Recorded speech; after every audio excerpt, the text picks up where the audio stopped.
The photograph sat on Nancy Smyth's mantlepiece, a reminder of a quiet widow's life in Kilkenny. But in the early hours of September the 11th, 1987, that only known photograph of Nancy burned along with the rest of her home. At first, it seemed a tragic fire had claimed both Nancy and her beloved dog, but whispers soon began, suggesting the flames were hiding something far darker. This is the full case and murder of 69-year-old Anne Nancy Smyth from Kilkenny, Ireland.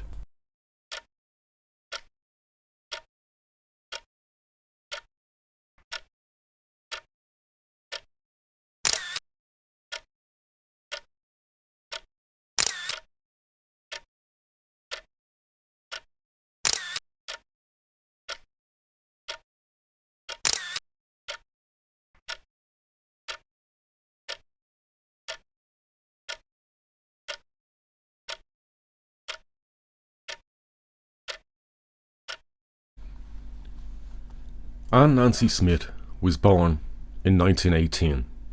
She was the youngest of 9 children and was brought up by her parents in Castlecomer, an area situated in the northeast of the Kilkenny county, a place rich in its rural beauty. It was also a thriving industry for coal mining and the smelting of iron ore for several hundred years, and this continued well into the 1960s. Mining technology was archaic until the introduction of English colliers from the Durham coalfields in the late 1820s. Deeper mines were sunk, which were worked by steam-powered pumps, winding gear and mechanical coal-cutting machinery. Trams were introduced to Kilkenny for transportation of coal. Mining continued until 1969, when commercial mining ended with the closure of the Deer Park mine in Castlecomer. Both of Nancy's parents died when she was quite young, and the large family of siblings had to make their own way in the world. Nancy, from a rural background, appreciated the simple things in life. Small in stature, timid, but sociable and affable, and by her mid-20s and into her mid-30s, she moved from Kilkenny in search of work. Initially, she moved to Bray, County Wicklow, and then to Shankill in South Dublin. She moved to the UK in the 1950s, and it would be here that she met Richard Smyth, who had grown up in Kilkenny.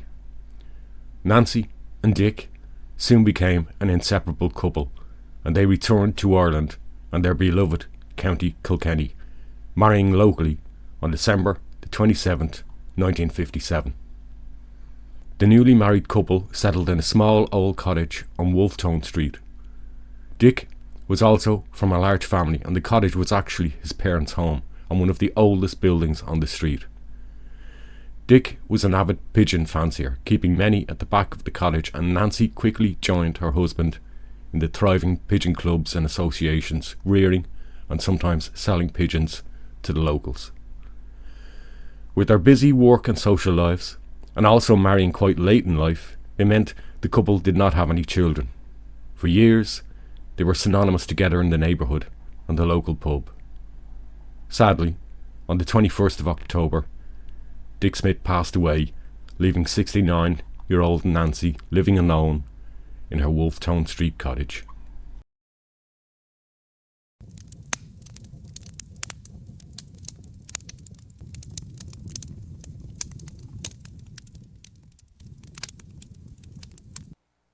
We got the call, it's near enough to 5 o'clock in the morning, I'd say.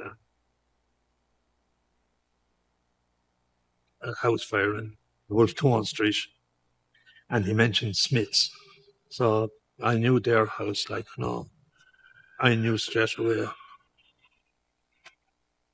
When we got there, we made an effort to try and shove in the door, but we couldn't, so we went back and got a sledge. And with one blow of the sledge, we got entry,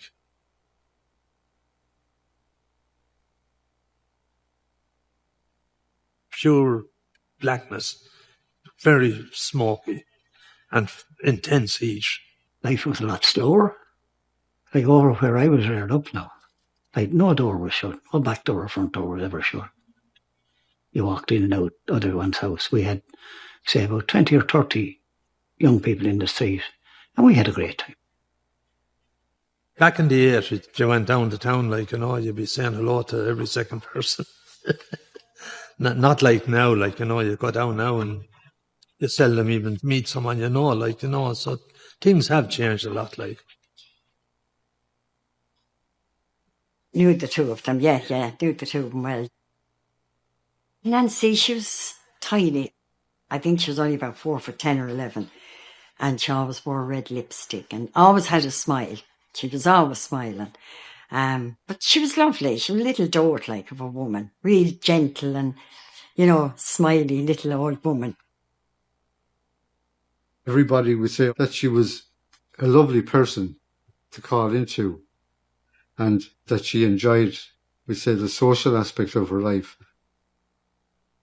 Wasn't a bit of harm in the poor girl, small, timid little woman. She'd be linking him up and down the street and, you know, they'd go to Gorman's and they'd go down to town and they'd go out, you know, they'd be all happy and be linking one another and go off to the pub and go for walks. And they were as happy as Larry. Nancy and Dick, they had a great crop of pigeons, and so within their friends, they socialised in Gorman's pub. That's where the meetings for the Pigeon Club, that's where they would have socialised.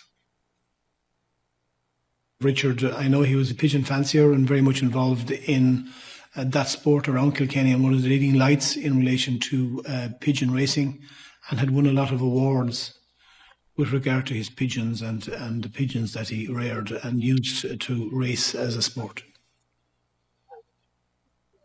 Of course, after Dick had passed away, we were all trying to do our best to get in touch with her, to make sure that everything was okay with her. And even more so than how we were looking out for him, her neighbours and friends were fantastic. We'd go up to the shop for something like that, you know, get a message for her up the street and come down, then she'd give you a few sweets or a few biscuits or something like that. She was always real nice. She was lovely. I knew Dick very well, and he was always worried about what would happen to her if he died before. So he was always worried, you know.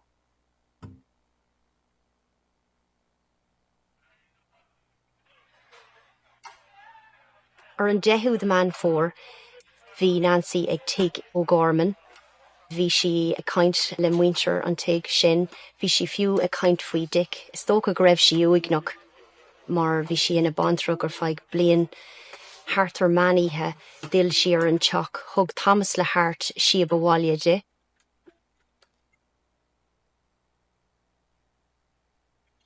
To this day, it's Nancy's house. When you'd pass, you'd always think of her, and you know, it will always be Nancy Smyth's house, and that's it. Well, my house is down there, just the third one down from Nancy's. Tom, who was running the pub at the time, he brought Nancy home that night. She went into the house. A few minutes after then, we heard the noise here. I was sleeping in that room. Mother and father were in there. And she called me. And my father said, "Oh, don't go out, don't go out." So we went out. He was outside. He was banging with his fist on the door. And then he started banging on the window. Then he started kicking the door. You know, "Let me in, I just want to effing talk to you." And in fact, at one stage, my mother shouted up, "Will you leave her alone? Will you go home and leave her alone?" And Nancy was inside saying, you know, "I just want to go to bed. I just want to go to bed. Leave me alone. Go home with yourself. Go home with yourself." And that was it. And we were out in the street, and once or twice he kind of went like that and looked down as much said, "Why are you effing doing? Go in and mind your own business." Because you would have been afraid of him. My father bit of a coward. He didn't come out on the street at all. We were the two brave ones, went out. And my father said, "Oh, Jesus, if it's him, get back in." He said, "Or he'll come after you." We came in, we were just standing at the front door. And then it just went quiet. So we thought he was gone home.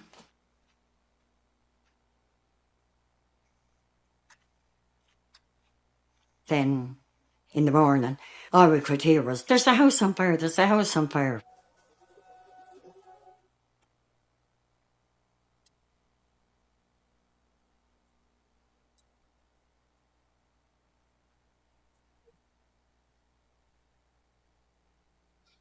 I can remember now the couch coming across this way. And when I came out from the bedroom,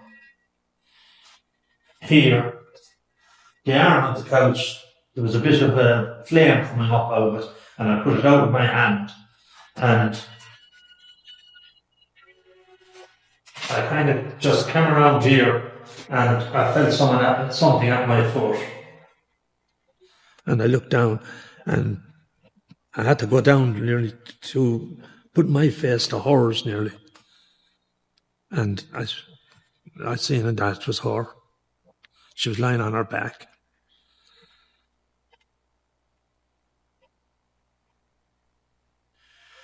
And I called for Martin then, just give me a hand. And we picked her up and brought her outside.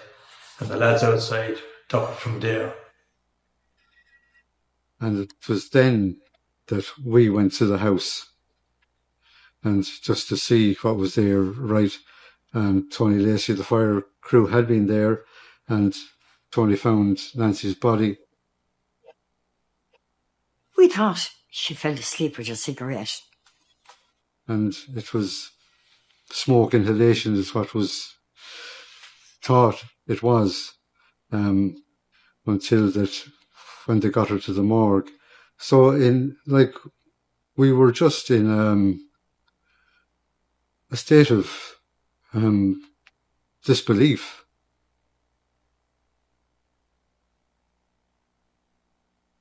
Only for what happened after. This fire, I wouldn't even remember it, I'd say.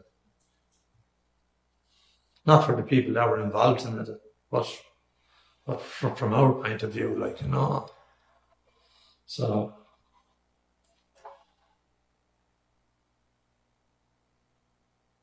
there's no photographs of Nancy.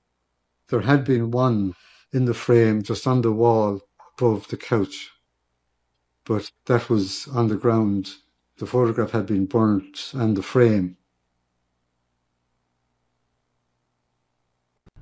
The partly burned body of 69-year-old Nancy Smyth was discovered in her small cottage at Wolfe Tone Street, Kilkenny, early on Friday morning. The discovery was made by a passing night security man who saw smoke coming from a window. When firemen broke into the house, they found Mrs. Smith's body in the living room, which was partly damaged by fire. Her pet dog was found dead beside her. Initial investigations by the Gardaí gave rise to suspicions that it wasn't just a case of a simple house fire. Last night, the state pathologist confirmed that Mrs. Smyth had in fact been murdered. when that fire was lit, more than likely it was blazing up. In a short time, it must have used up all the oxygen. So everything must have been fairly well fitting. But we noticed some of the windows after, they were cracked from the heat. So, they weren't going to last a whole lot longer. If one of those windows had to crack, I would say by the time we'd be there, the house would be gutted, I'd say, Níor áirigh leis an tine áiríre agus de bhar sin bhí fianaise fáca in san toc agus bhí na Gardaí ann an ólas sin ar fád úsáid in san cás I bhfad níos déanaí agus bhí tábhacht faoi le ag baint le sin.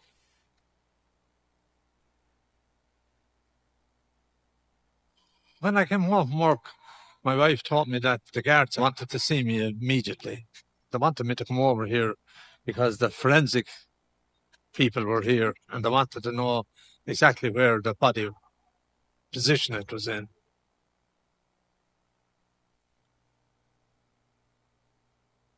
Pat Starr, who was a very astute Garda and served here for many years in Kilkenny, had suspicions straight away, but not to the extent that there was a murder was declared.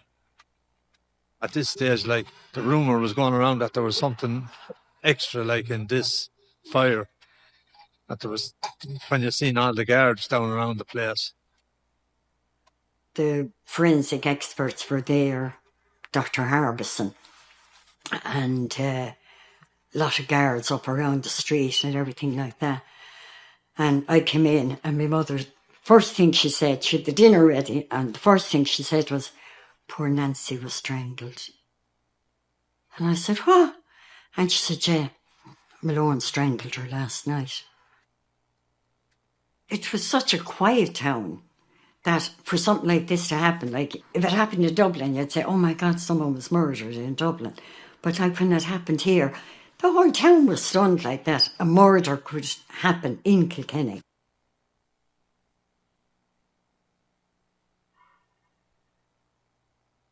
The body, when it was recovered and recovered intact, thankfully, was brought to the morgue in St. Luke's Hospital here in Kilkenny.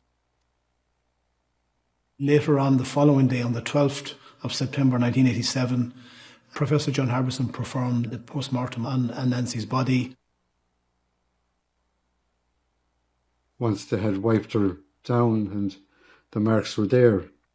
And so it was only then, we'd say, as the day progressed, that we knew that it had been a murder. It was Des told me, actually, because well, he was getting information. He was the man who was up front all the time. He took the brunt of it all, like, you know. We were kind of all living in a bit of a trance, I'd say, that we didn't know what was happening, you know.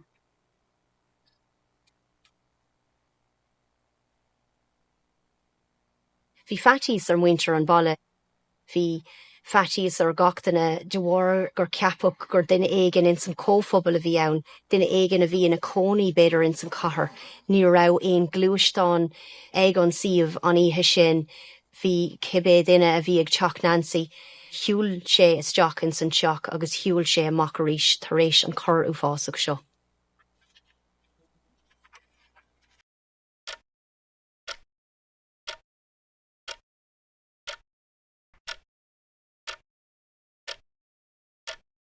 Living in New Park, their father was a tough taskmaster, and certainly life wasn't easy under the Malone roof.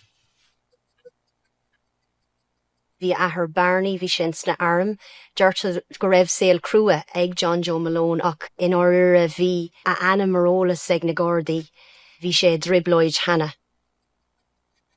John Joe was a friend of mine and a very good friend. He used to be in my house at least 5 days a week. But after Mrs. Smyth was murdered, he wasn't calling much. When people realised that Nancy had been murdered, there was huge anger because she was an elderly lady living by herself, a vulnerable lady, and to be murdered in such callous way and in an effort to disguise that it was a murder that, you know, the house had set fire to, I think even added to the anger of the locals. Like the town was talking about, just waiting for the actual arrest to be made. People came forward and made statements in respect of what they had seen, what they had heard.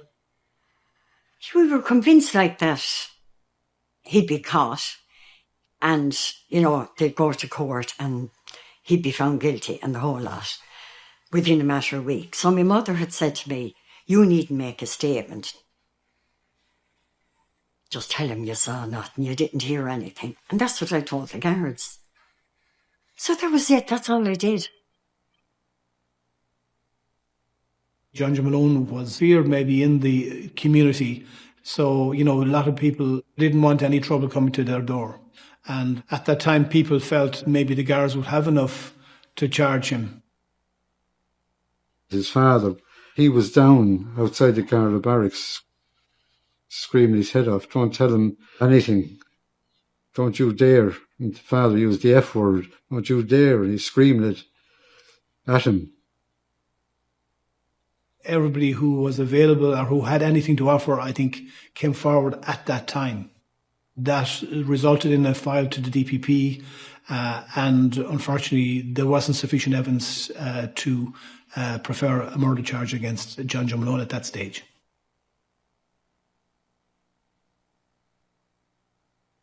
The people gave the information, but they couldn't put him inside the house. Like, he was outside, but that was it.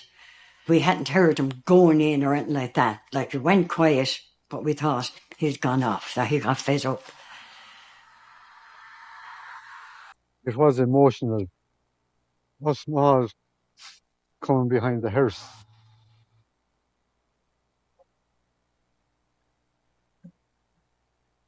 It was kind of an eerie funeral.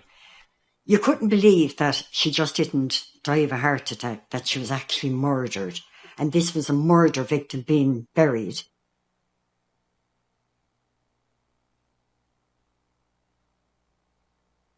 Nancy had a very undeserved departing. What we still all thought was giving Nancy a great send-off, and then things will progress from there. The culprit being still imprisoned. But unfortunately, things didn't progress from there. John Joe Malone, during his interviews, initially denied any involvement or being anywhere near Nancy Smyth that night. And then during later interviews, when he was challenged with regarding the sightings of him in the area of Nancy's house, he admitted being there. He admitted arguing with Nancy, and he said the reason for the argument was over a pigeon that Nancy had sold him some years previous.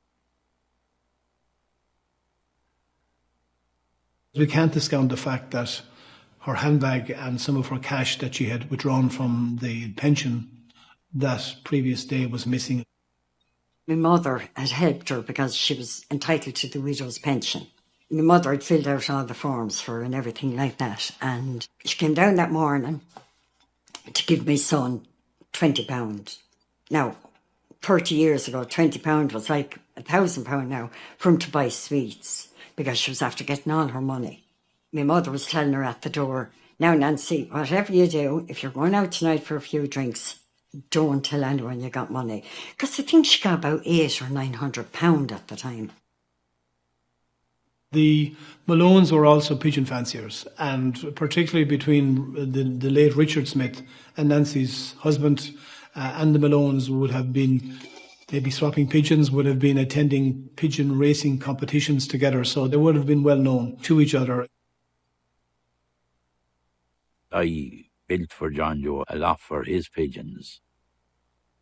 John Joe was only about 300 yards from my house. And I used to bring John Joe to Dublin. I drove a transport truck, and I used to bring him as a helper and that sort of thing. And you see, with the truck I had going to Dublin, I used to bring pigeons for him and for Mr. Smyth.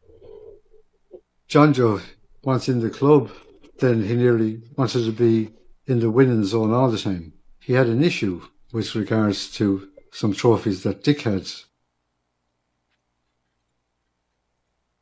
There were certainly other arguments over a pigeon trophy that was in the Smyth home that was missing subsequent to the murder and was later recovered from the Nore which runs at the back of Nancy Smyth's house. We feel that maybe that combination of all those issues led to a motive that would suggest why Nancy was murdered. But I don't know, I always think it was the money. Now, maybe it wasn't. Maybe he was after the thing, but whatever happened inside in the house that didn't go according to plan. John Joe Malone not being prosecuted, that was the huge talking point of whatever part of Kilkenny you were in. That was a factor that they couldn't, that he could have got away with what seems like it's a cut and dried case. Within a day, everyone, had it that 'twas he did it. Like, the dog on the street knew 'twas John Joe had done it. It was just disbelief.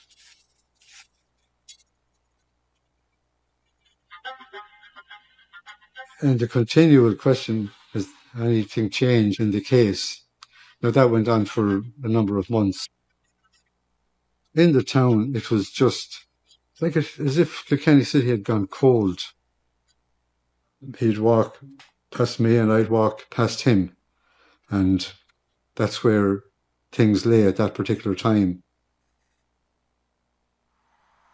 You'd see him, like, around the town. You'd be saying, that lad should be in jail. Why isn't he in jail? And then as the weeks turned into months and the months turned into years, I think everyone just gave up on it. People would still remark, like, when they'd be passing down by the house, God, poor old Nancy Smyth, and no one ever caught for it. He thought himself that he'd never be caught for it. He was full sure, actually, that he'd never be caught for it. And eventually his mouth caught him. He started talking. Agus husnig sé ag ghlach apart le grúpa presbyterach agus beidir gur raibh sé géirí creideamh a lurg nó rud éigin a lurg. He used to come to church and all, and he went to a few Bible studies as well, and that sort of thing. But, I mean, we knew he wasn't a Christian, we'd say. Well, whether it was remorse or whether it was cuteness is another thing. It wasn't remorse anyway. I don't think he was ever sorry. I don't think to this day he was sorry. You know, I think he thought, got away with it. He was living in the town. He was involved in some minor engagements with An Garda Síochána, but nothing very, very serious. And that remained until about 2006, while each and every unsolved murder would be under constant review, but it would be reviewed should something new come forward. He called one day and he says, can someone who murders someone, can God forgive them? And I said back to him, King David murdered someone, Moses murdered someone, and they were sorry for what they'd done. And he said back to me, but what if this person wasn't sorry for what they'd done? Then they'd be wasting their time, I said. Now, at that stage, he hadn't said to me, you know what I mean, Mrs. Smyth wasn't mentioned. I even knew what he was hinting at. I didn't want him confessing to myself, to be honest with you. But he came along then and he called and he said to me that he wasn't sleeping and that sort of thing, and that he had murdered her. Over the following months and years, he disclosed to a number of those people that had befriended him that he killed Nancy Smyth. Some of the witnesses that did come forward were hopeful that John Joe would come to the guards himself. The witnesses were more fearful of maybe what would happen if they disclosed what John Joe had said to them. He was looking at a life sentence.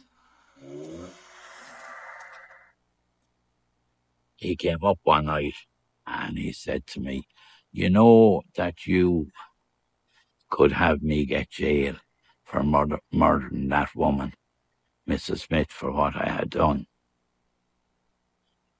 Now, he had a carving knife in his hand and he's stabbing it into the top of my worktop in the kitchen. And it was my own carving knife it was he had. So I used an excuse, like as if I was cleaning up, so that I could take the knife off him and put it into the dishwasher, to be honest with you. His behaviour would be a bit that way anyway. When John Joe used to lose it, he just lost it. He would do anything.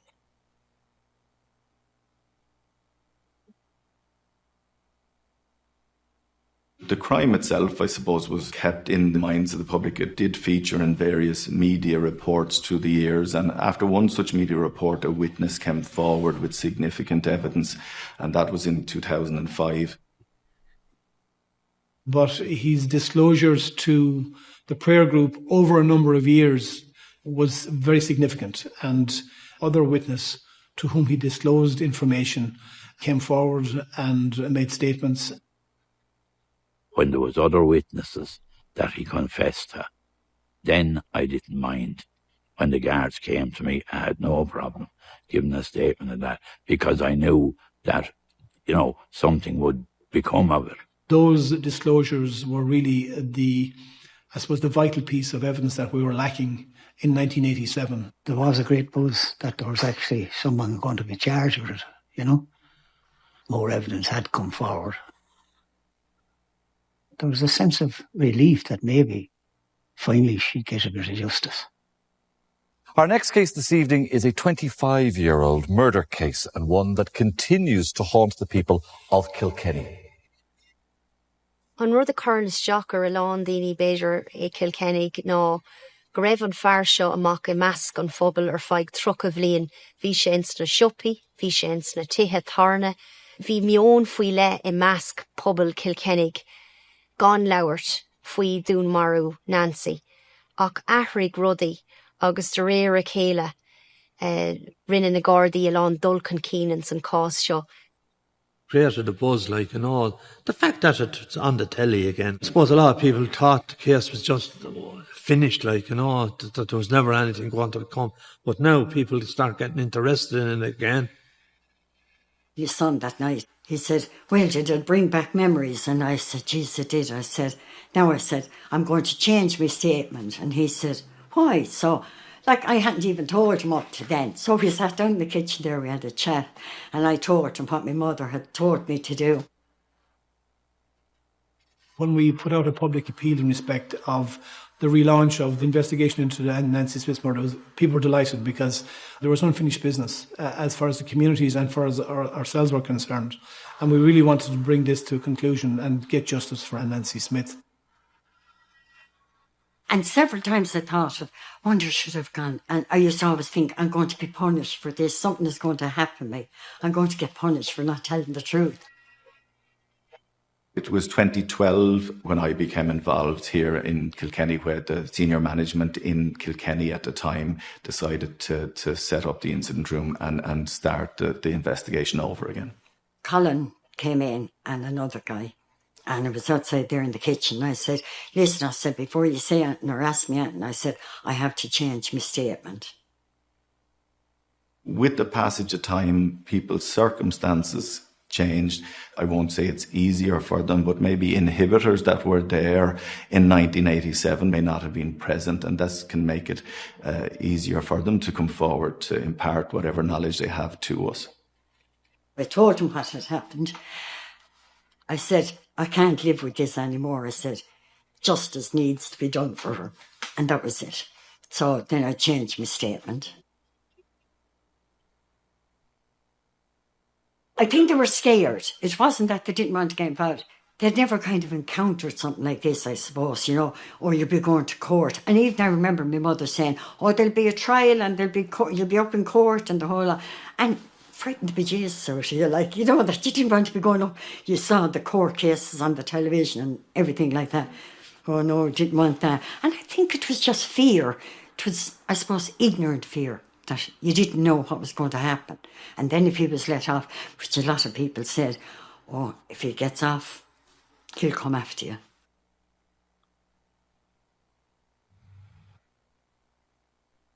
People are very brave to come forward in circumstances like this. But again, people were just relaying the information that they had to us, knowing that an investigation into the matter was ongoing. The guards were great. All they could do was take statements at the time. They hadn't really anything to work on, only statements. We didn't get any break forensically, or there was no forensic advance made in the case. There was no CCTV footage that we found or we uncovered. It was information that came from the community. People were able to put him in the pub where he was on the Castlecombe Road before he made his tour to Nancy's house. Down through the years then, the statements built up and up and up, and they were able to build a strong enough case. And that's exactly what they did. I arrested John Joe Malone on the 16th of October in 2015 at his home for the murder of Nancy Smyth. He was brought to the station here and charged with her murder and brought to the local district court. There was a big number of people came to the court. I suppose it was there for 30 years. People heard all about it. People had grown up with it. And to bring it to, not a conclusion, but to bring it forward that somebody was now charged, I think was a big step. And people were delighted for the relatives of the Smyth family. It was great that they were able to give the impression of a guilt, that there has to be a guilt.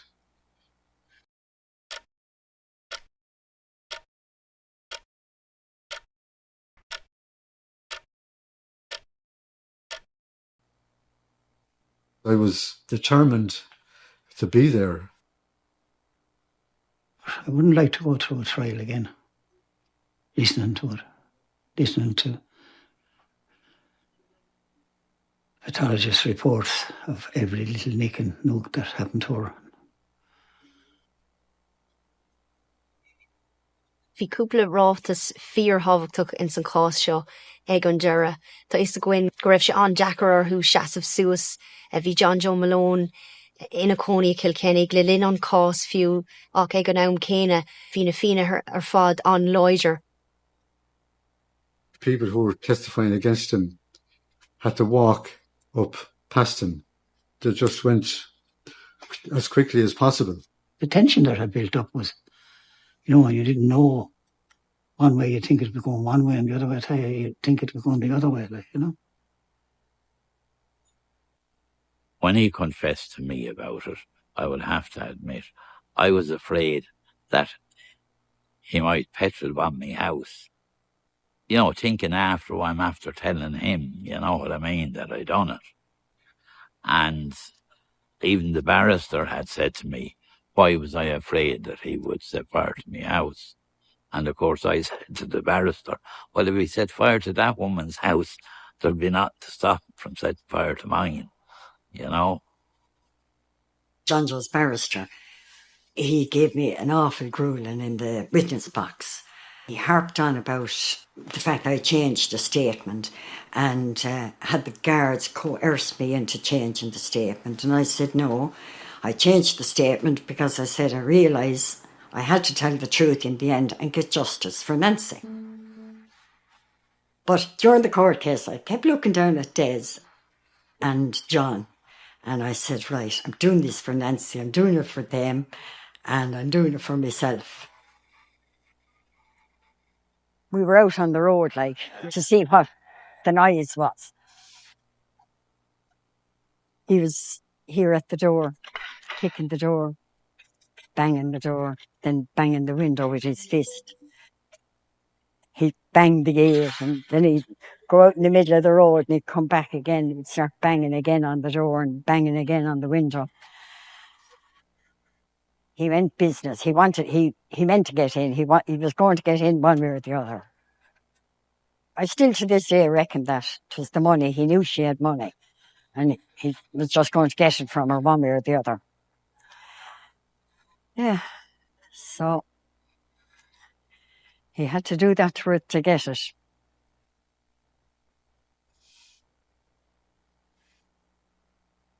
And even when I passed the railings, I can still see her little body there on the ground.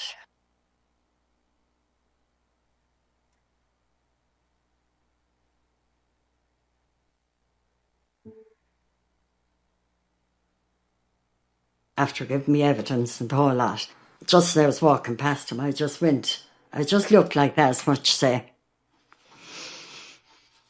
justice at last. We all would have said that if he was to get off now, it would be a tumultuous thing to try and absorb and deal with. Le linn an cás fiú meas míid gur bhagar sé daoine a leabhar amach ina cuine.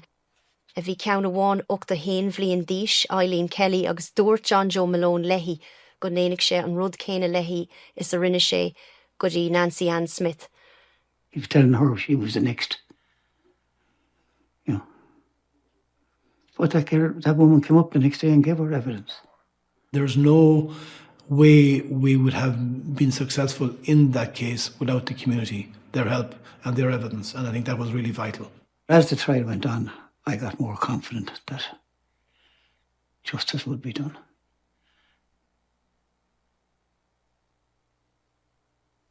Le lína tríalach, thug Barney Malone féanaise gur adamhaigh sé thar John Joe dó, cho fada siar le 2006 gur bharraigh sé an Nancy Smyth. Trista é seo ad a bháil, thug Barney an doras da gur thar, ach díl John Joe, chárach lig níos déanaí, agus háig sé Barney leach a choris féin. People wouldn't have dreamed 3 years previously or even 10 years previously that, John Joe Malone's brother would stand in a witness box and give evidence against him. So I suppose there was family issues there for the Malone family. And that's very simplistic, but to get the result was brilliant. The fact that we had somebody before the courts for a murder that happened 30 years previous was, I suppose, a feat in itself, and the fact that he was found guilty by the jury unanimously, very satisfied for the people of Kilkenny and the people where she lived and her family. Rest easy now, Nancy. We got justice for you.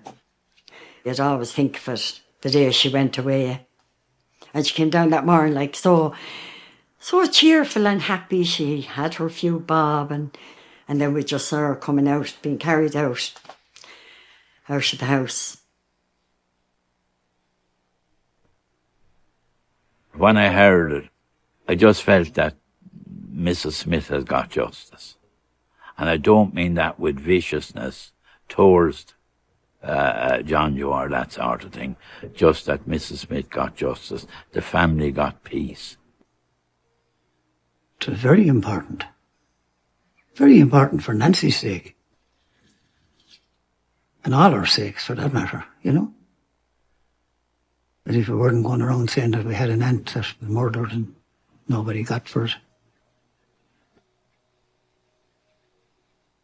It's on one occasion that you could say that the whole society of Kilkenny were at one.